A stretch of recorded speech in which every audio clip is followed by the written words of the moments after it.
Assalomu alaykum aziz do'stlar. Mana oldingi safar men eri chorlaganda shu rad javobini bergan ayollar to'g'risida ko'rsatib o'qiganimdan keyin juda ko'p savollar kelibdi bu yerda. Shu savollar ichida masalan o'g'il bolalarni ham shikoyati bor. Endi bu shikoyatni men ikki og'iz aytib bersam sizlarga. Ya'ni men deydi uylanishdan oldin xotinimni yaxshi ko'rib oldim. Biz uchrashib yurardik. Uchrashganda qo'li tegib ketsa qo'limga yoki qo'lim o'tmaydiga badanlarim jimlayib ketardi. Juda qattiq xohlardim. Uylandim. Uylanganimdan keyin shu bir necha kun o'tgandan keyin deyapti, bola men xotinimdan ham ko'chada yurgan xotinlarni yaxshisi bor ekanini ko'rdim deydi.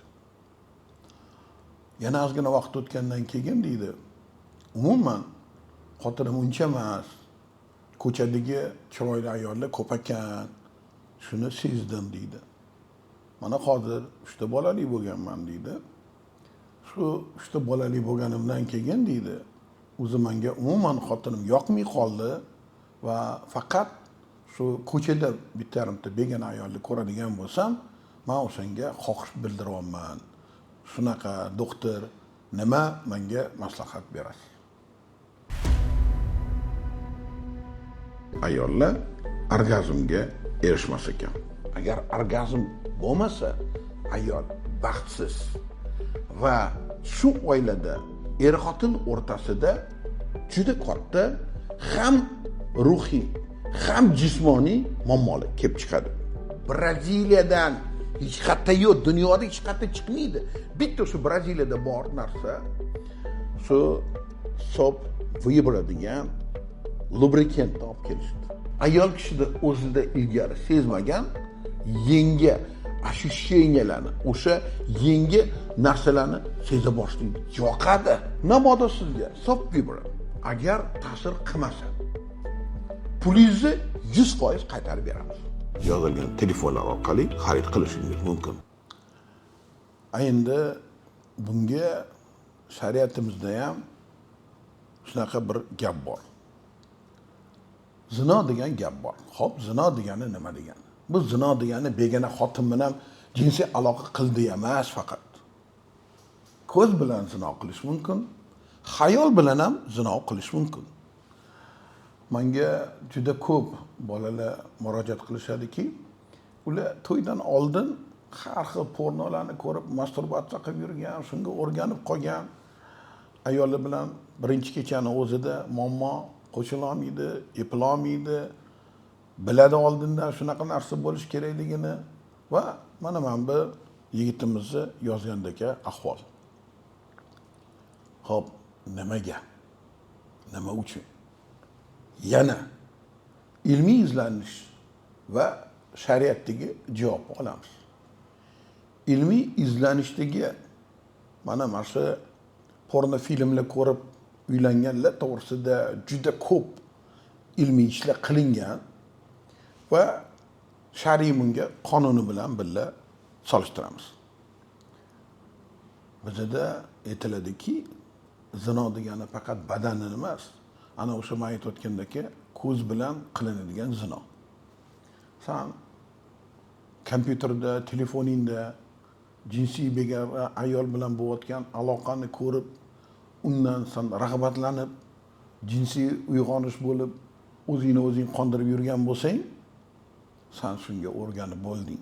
Men ko'p ko'rsatuvlarimda aytib berganman, yangi neyron putlarning ochilishini, o'sha Centr nagrajдения deydi, rag'batlantirish markazidan delta poyezd chiqadi. Sen shunga o'tirasan, o'rganasan va sen bunga mutlaq qaram bo'lasan deganman. Ko'zda ham xuddi shunaqa narsa. Agar sen ko'chada yarim yalang'och, endi bizda shunaqa ayollar ko'p, boshqa ko'p qarab ko'rgan bo'lsang, endi mana O'zbekiston Toshkent shahri juda ko'p millatli xalq, hamma ham muslim emas, o'zini yopib bekitib yuradigan, qizlarimiz ichida ham baribir o'sha ochiq sochiq yuradiganlari ham ko'p baribir. Bu degani san o'shani ko'rib, agar shundan zino bilan ko'zing bilan ko'rgan bo'lsang, har gal ko'rganingda yana xuddi shu narsani porno ko'rib qilgandaka sanda neyron yo'llari ochiladi, o'sha rag'batlantirish markazidan delta poyezd chiqadi, senga yoqadi va bu sani qalbingga yozib borilaveradi.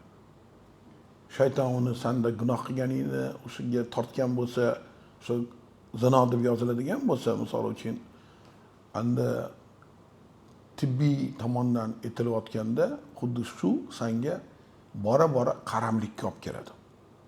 Qanchalik ko'p ko'zing bilan zino qiladigan bo'lsang, demak sanda xuddi shuncha qaramlik paydo bo'ladi. Albatta, endi har kuni qo'lingni ostida turgan ayoling, xohlagan paytingda senga tayyor bo'lgan ayoling hech qanaqa mehnatsiz, kuch ishlatmasdan uni sen tobe qila olganingga uni qadri qolmaydi. Qadr degan narsa tushunarli bizada. Mehnat qilib topgan narsamizni boshimizga qo'yib yuramiz, qadrlab mashina olamizmi, qanaqadir bir yangi narsa olamizmi. Lekin shu ham bilib qo'ying, vaqtincha. Yangi narsa oldingizmi, kiyim-kechakmi, qanaqadir mashina oldingizmi, bir narsa oldingiz, u ham hammasi vaqtincha. O'shanga ko'nikmaguncha xursandchilik bo'lib turadi. Lekin masalan, yangi uy olding, qanaqa xursandsan, yangi mashina olding, qanaqa xursandsan? Nima, butun umr xursandmisan? Yo'q. Yana yangi ko'zingizga oldingizda maqsadlar paydo bo'ladi. Uni ishlatib yurganingizdan keyin qadri qolmaydi. Xuddi shunga o'xshagan. Ayoling yoningda, hech vaqt ketib qolayotgani yo'q. Uni xohlagan paytingda ishlata olasan, xohlagan paytingda chorla olasan. Shuning uchun qadr qolmaydi.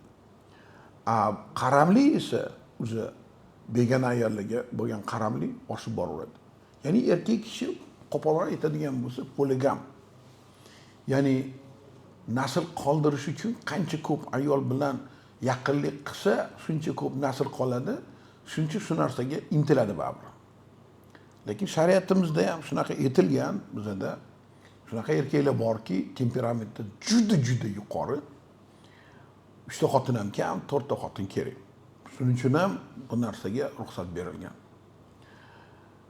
Endi agarda hozir baxtli yashayman deydigan bo'lsang, dunyoda monogamniy hayot borgan sari trend modaga kirib bormoqda. Nimaga? Tinch qulog'im. Kim xohlaydi oilasida janjalli, oilasida muammolarni? Hech kim xohlamaydi. 2 ta ayoli bor, 2-3 ta ayoli bor, erkaklar juda yaxshi bilishadi bu narsani. O'zi pushaymon qiladi, lekin qaqa qilib boradi. Bolalari bor hammasidan yoki qanaqadir nima qilib qo'ygan. Lekin shu narsalar to'g'risida aytib men nimani ta'kidlamoqchiman. Shunaqa ko'z bilan siz o'zingizni o'zingiz muttalo qilyapsiz. Demak, nima qilish kerak? O'sha kinoda ham mana bemaza kinolar ko'p, ichida yarim yalang'ochlarni ko'rsatib qo'yadi, boshqa qildiradi. Bolalaringiz ham shunga o'rganadi. O'chirib qo'y, qarama shunaqa narsani, yarim yalang'och bo'ladigan bo'lsa, nima keragi bor? Ko'zingiz bilan ham ko'rmagin. Ayniqsa mana erotik saytlar bor, boshqa bor, itagdali. Men ham kanalimizni shu rahbariyatiga doim aytaman, yarim yalang'och qo'yma. O'sha bo'tga ko'rayotgan odamlar ko'pincha shu narsani ko'rib, undan hech qanaqa jinsiy rag'batlanish olmasin deb. Mana hozir oxirgi paytlar shundan voz kechdik. Demak, silki uchun ham mana bu yerda mana qilyapti, qaranglar degan narsani ham o'zi yo'qotdik. Albatta, hammani xonadonida har doim tinchlik, omonlik bo'lsin. Mana yana bitta ilmiy sizlarga shu shariatga to'ppa-to'g'ri Allohning borligini ko'rsatib bergan yana bitta omilni ko'rsatib beraman. Ya'ni ilm qilib yana Xudoni topish. Bilib qo'yinglar. Agarda siz o'zingizni shu yoshligingizdan begona har xil yarim yalang'och, begona ayollarga ko'z tashlamasangiz, hech qachon sizda oilangizga, ya'ni ayolingizga bo'lgan qiziqish kamayib ketmaydi. Men bitta o'sha oldingi safar men video qilganimizdan keyin ayollarimizdan ham kelgan, erkaklarda nimaga bunaqa bo'ladi degan narsa bor. Yana ko'pgina sotning ichida ajrashib ketgan ayollar, eri e'tibor qilmagan ayollar, tashlab ketgan ayollar gapirishgan, boshqa qilishgan. Qizlarim, shuni tegida endi sizlarda bu yerda hech qanaqa ayb yo'q, tarbiyasi. Demak, o'sha Xudodan qo'rqmaganligi, ko'z bilan zino qilganligi aybdor hisoblanadi. Mana ko'pdan ko'p shu yoshlikdan bir-biriga silkalab berib, shu porno filmlar ko'rib, masturbatsiya qilib yurgan bolalar eng ko'p ajrashib ketadigan, ayoliga sovib qoladigan holati shu. Chunki bu yerda to'g'ridan to'g'ri ham ko'ryapti ko'zi bilan, ham eshityapti. Bu tez qaramlikka olib kelib qo'ygan. Ko'z bilan qilish ham xuddi shuni o'zi, faqat bu sekinroq bo'ladi. Hali narkotiklarning ichida ximический narkotiklar bor, hali geroin bor, nasha bor. Shunga o'xshagan. Bu sal pastroq, lekin baribir shu qaramlikka olib keladi. Endi agarda siz oilam butun umr yaxshi ko'ring, menda ayolimga bo'lgan temperament yuqori bo'lsin, boshqa narsani men xohlamayman, zinoni ham xohlamayman, qiyomatda qo'rqaman, savol javobdan qo'rqaman degan erkak o'sha esini tanigandan keyin imkoniyat boricha kino ko'rganda ham, ko'chada ham ko'zini olib qochish kerak. Ko'z bilan zino qilishdan o'zini tiyish kerak. O'ylaymanki, mana oldingi safar ayollar to'g'risida aytib berdik, bugun erkaklar to'g'risida gap bo'ldi. Bu avvalambor kamroq gunoh qilishimizga, ertaga qiyomatda buning uchun javob bermaslikka, qabr azobidan bizni saqlaydi inshaalloh. Zino katta kichigi yo'q. Baribir zino. Men ya'ni begona ayol bilan bo'lmaganman deb aytishadi oldimga kelib olib. Lekin surishtirganda, boshqa qilganda o'zi gapirib beradi. Xotinimga yaxshi emas, lekin begona ayolni ko'rsam, unga xohish darrov libidan bordi. Mana nimaga olib keladi. Hammaning xonadonida doim ahillik bo'lsin, o'zaro muhabbat bo'lsin va Alloh bizni shu zinodan o'zi saqlasin. Yana ko'rishguncha xayr, salomat bo'linglar.